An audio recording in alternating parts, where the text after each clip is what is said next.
জিতবে না, তাতে আপনার মেয়ের ইস্যুটা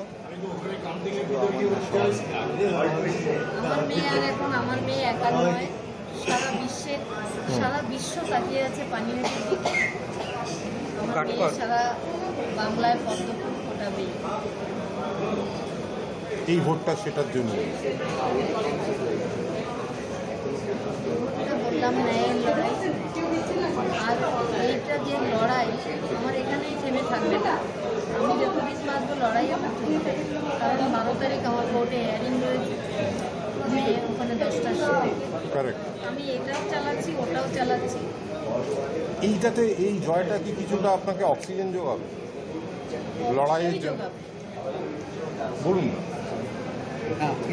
আর কি কাকুর কথাই সত্যি হয়? কাকু এর আগে বলেছেন এই লড়াইটা অনেক বেশি সহজ, ভোটের লড়াই। সেক্ষেত্রে কি মনে করছেন, সত্যি হবে কি সেটা? ন্যায় বিচারের লড়াই। বুঝতে পারছেন এখন পর্যন্ত? একটু 2 লাইন বলে দিন।